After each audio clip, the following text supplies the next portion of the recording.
Chapter 13. Awakened. After a few peaceful hours of rest, an unfamiliar creaking sound jolted Moira from her sleep. She opened her eyes but was afraid to move the thin blanket that barely covered her feet from over her head. She silently prayed that the reflection girl wasn't in her room. It was the first time in the last few weeks in which her dreams were not plagued by jarring nightmares, so she remained hopeful. Moira gathered her courage and snatched the blanket from her face and searched the room for the source of the creaking sound. The culprit, an empty rocking chair that swayed back and forth in the corner of her room. An arctic chill tarried within her room. Moira removed the covers from her body. She hopped out of the bed, limped toward the window, and slammed it shut. The only sound she heard now was the beeping hospital monitor by her bed. Moira had a strong urge to urinate, but was determined not to use the bathroom until she was in a safer environment. She held her bladder, but her urge to urinate grew more powerful by the minute. Moira crossed her legs in hopes that her urge would dissipate. She felt a warm trickle travel down her thigh and realized she had no choice but to run to the toilet. She took a book off the small desk and placed it between the door and the frame to ensure the door stayed open. She flicked on the light switch and closed her eyes as she walked past the bathroom mirror and sat on the toilet. A sense of relief washed over her as she emptied her full bladder. A loud squeaking sound captured her undivided attention. It sounded like a large marker writing against the dry erase board. Moira looked up and saw her name being written in a white and chalky dust color on the mirror. She jumped up off the toilet and sprinted toward the door. An unseen force pushed the book she placed there several feet away and the door slammed shut. Moira gripped the loosened doorknob with both of her hands and pulled with every ounce of strength she could muster. She was surprised when the doorknob broke, and she fell backwards on the floor. She could hear the volume of her voice decreasing every time she yelled until it evaporated into a whisper, and then to nothingness. It was as if someone had a remote control and was decreasing her volume. Oil-like liquid flowed out of the mirror and spilled onto the sink. Drop by drop, the black tar-like substance built itself into a solid mass that incrementally took on Moira's exact shape. It gripped its claw-like hands at the base of the counter, panted for a few moments, and then pounced on the floor. It crawled towards Moira. Every movement of her body sounded as if bones were cracking. Loose strands of her stringy long hair hung in her face. She pounded her hands against the tile floor. The force of her pounds caused Moira to bounce slightly off the ground. Her slightest touch left gaping holes in the ceramic tile. The reflection girl crawled toward her with her mouth open. Moira searched for something in the bathroom that she could use as a weapon. Behind her was only the toilet. She grabbed the toilet bowl lid and swung it across the reflection girl's face. Moira flew into the bathroom door, and the reflection girl flew across the bathroom in the other direction. Pieces of her ceramic face shattered all over the floor. "Why do you keep hurting me?" screamed the reflection girl in a demented voice. The broken pieces of her face turned to liquid. They traveled back like small ants being drawn to left-open food, and within seconds, her face was whole again. She turned her head toward Moira. Was the sound her neck made as her red eyes glowed. She charged toward Moira and slammed her fist into the floor one after the other. Moira crawled back to the bathroom door as fast as she could, making sure to keep her eyes on the reflection girl. When it reached Moira, she stopped a few inches from her face. Moira could feel her cold, putrid breath blowing against her body. The reflection girl smiled and revealed her jagged teeth. She caressed Moira's cheek with her bumpy and wet hands. Moira could feel the oily-like substance on her skin and trembled in disgust. She stuck out her wet black tongue and licked one of Moira's fresh wounds, then took her thumb and rubbed it over Moira's thick eyebrows. "You pretty, me pretty," the reflection uttered in her demented childlike voice. Moira pointed at the wall behind her, still unable to speak. The reflection girl turned her head. Moira scooted backwards several feet and booted the reflection in the face. They both flew in opposite directions. Moira hit the bathroom door and heard it click open. She leapt up, opened the door, and pushed the desk in her room against it. Moira kept her eyes on the door. Everything stopped.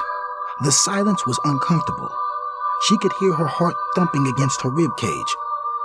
Maura looked to her left, then her right, and kept backing away, her eyes glued on the door. After a few quiet moments of no action, she exhaled. She took another step backwards and felt a chilly breeze blow against the back of her neck. When she turned around, the reflection girl was staring her straight in the eyes. A high-pitched squeal escaped her lips, but was muted by the reflection girl's cold, hard, and sticky hands that covered Maura's mouth. The reflection girl dropped to the ground to escape the view of potential bystanders. She clasped her legs around Maura's body, which rendered her immobile. She used her right hand to drag Maura and herself along the floor, while her left hand was used to muffle Maura's screams. Her extended fingers wrapped themselves around Maura's mouth like sprouting vines. The reflection girl stopped dead in her tracks and sniffed the air. She released Maura, returned into her liquid form, and flowed underneath the crack of the bathroom door. Nurse Betty walked in the room to find Maura on the floor trembling. Did you see her? Maura stuttered, her voice quivering with fear. See who? Nurse Betty asked. The reflection girl. She was right here, Maura replied.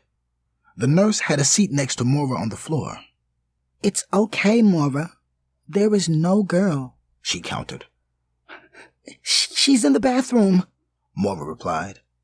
Nurse Betty walked in the bathroom, but everything was in order. Maura, there is no one in here. Maura did not believe her and limped toward the bathroom to check for herself. To her surprise, there were no holes in the floor and no broken toilet tops. The desk was positioned back in the corner and the broken knob was now attached to the door. She was here. I promise I'm not lying, Maura stated. Just be calm, Maura. It was probably just a frightful dream.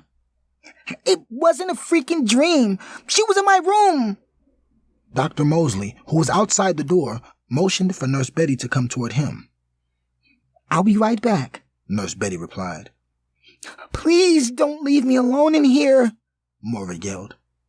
Maura held the nurse's arm so tight that Nurse Betty felt her blood flow restrict. Let me go, she uttered. She pulled her arms from Maura's grasp, then kneeled down in front of Maura. I understand that you're frightened, but you can see me through the glass. Maura calmed down. Nurse Betty stepped into the hallway and waved at Maura from the window and then turned her undivided attention to Dr. Mosley.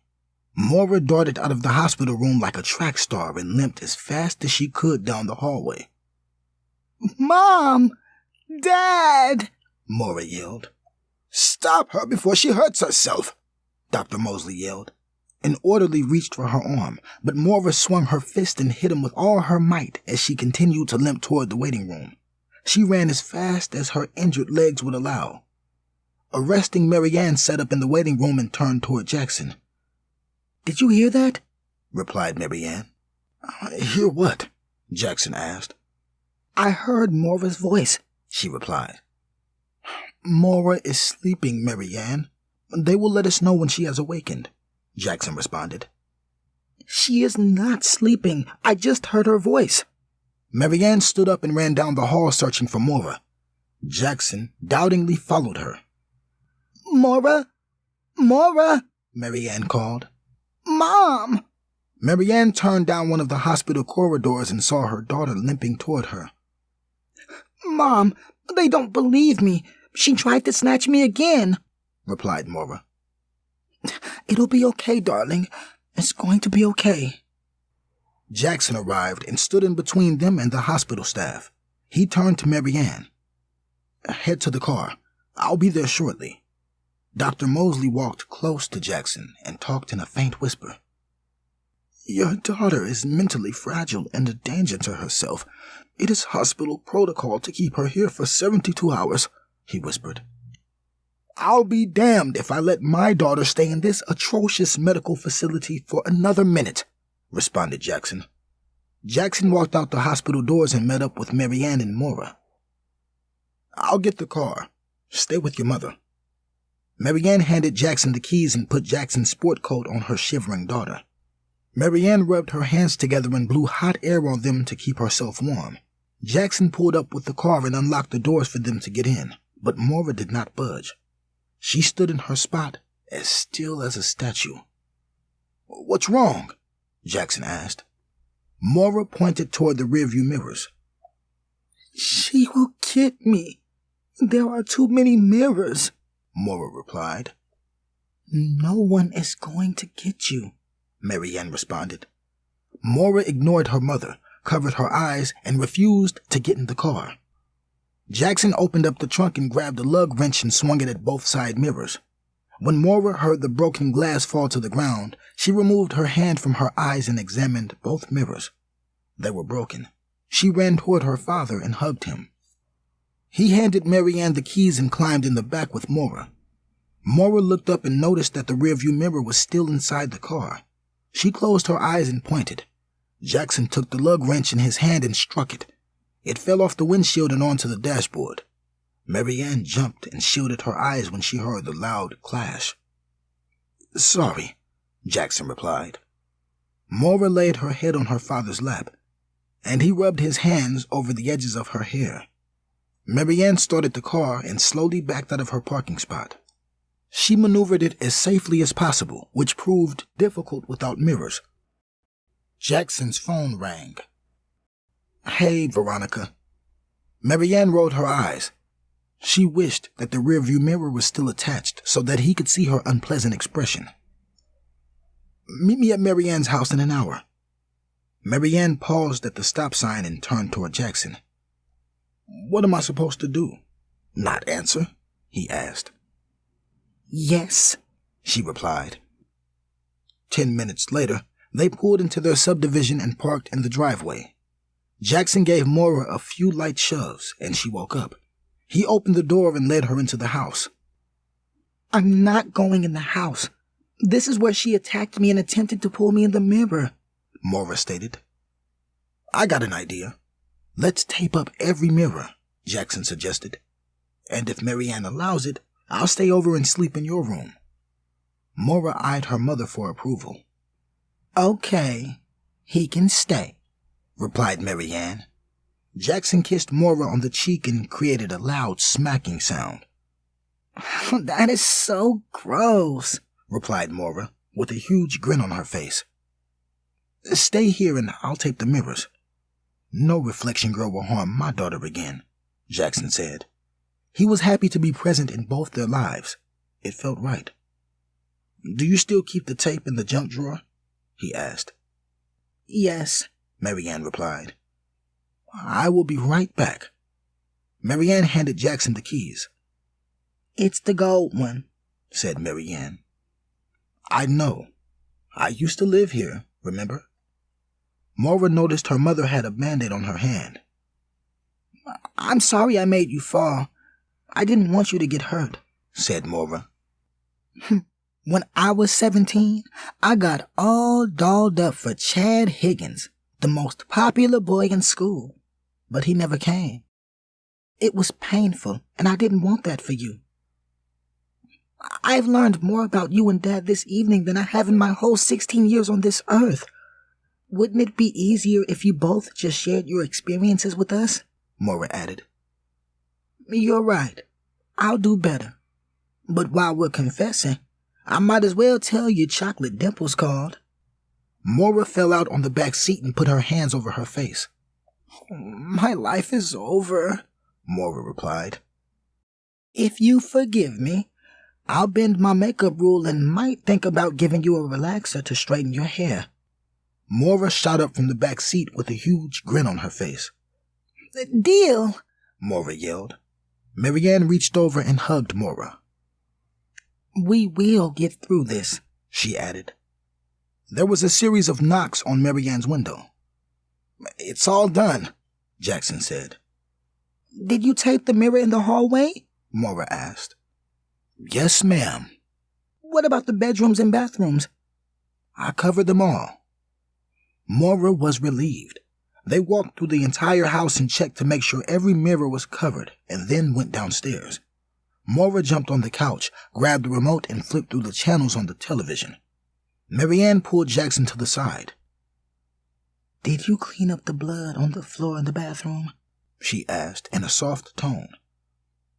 "I just taped the mirrors. You didn't clean it up?" he questioned. "No. I was in such a hurry. I drove Maura straight to the hospital." "It was probably Rain. You know she's a neat freak," he replied. "If Rain would have saw blood on the floor, she would have called," Marianne countered. "Maybe the Hush ghost cleaned it up," Jackson joked. "That's not funny. Jackson, something isn't right," Marianne continued.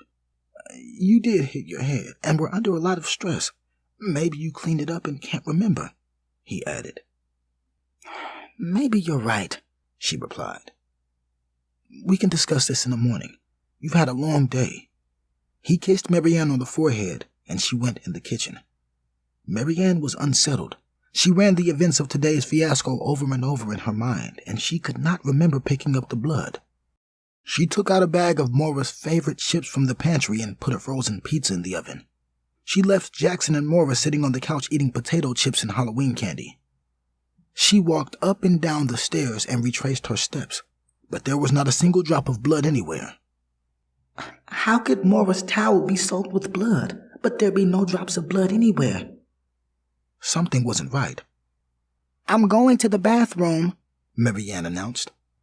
Jackson and Maura decided on cartoons after flipping through countless channels. They needed something light-hearted and funny to put a positive spin on the chaotic and challenging day. Maura heard the front doorknob rattle and her eyes darted in that direction.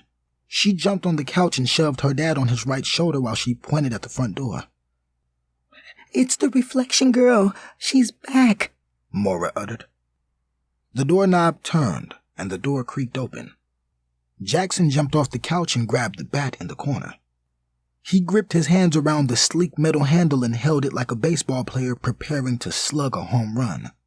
He swallowed a huge chunk of air and waited for the unknown intruder to enter their home.